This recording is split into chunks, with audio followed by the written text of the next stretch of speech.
నుంచి కొన్ని పండ్లు రాలి అతని మీద పడ్డాయి. పడేసరికి అతను అంటే మీద పడ్డాయి కాబట్టి అతను చూసుకున్నాడు. ఏంటప్పా ఎవరో నన్ను కొట్టారే అని అనుకున్నాడు.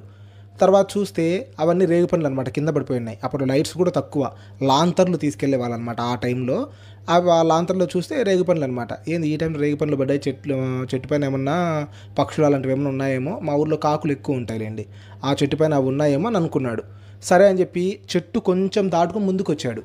ముందుకు రాగానే అక్కడ కూడా పడ్డాయి అతని పైన. పైకి చూస్తే పైన చెట్టు కంప్లీట్ అయిపోయింది అనమాట. అంటే చెట్టు లేదు అక్కడ, చెట్టు అతని బ్యాక్ సైడ్ ఉంది. అంటే కొంచెం ఒక 2-3 అడుగుల దూరంలో ఉంది చెట్టు.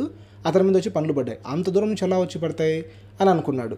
మళ్ళీ ఒకసారి బ్యాక్ వెళ్ళాడు. ఎవరన్నా ఇక్కడ కటవలు ఉంటాయి అనమాట, రోడ్డు కట్ సైడ్ ఇటు సైడ్, ఆ కటవల్లో నుంచి ఎవరన్నా కొడుతున్నారేమో ఆట పట్టించేదని అనుకున్నాడు అనమాట.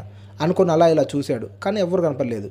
మళ్ళీ అతను సరేలే ఏదో ఇది వింతగా ఉంది, ముందే ఈ చెట్టు మంచిది కాదు అంటే అప్పట్లో పెద్దవాళ్ళకి తెలుసు కాబట్టి ఆయన అప్పుడే గమనించుకున్నాడు. ఓకే ఇది అదై ఉండొచ్చు, మనం భయపడకూడదని చెప్పి మళ్ళీ నార్మల్గా వచ్చేసాడనమాట. అది ఒక ఇన్సిడెంట్ అనమాట. తర్వాత ఇంకొకసారి ఏం జరిగిందంటే, ఆ రేగి చెట్టు పక్కనే పక్క ఊరు నుంచి ఆ రోడ్డు కింద నుంచే, అంటే ఆ దారి ఉంటుంది కదా, దాని కింద నుంచి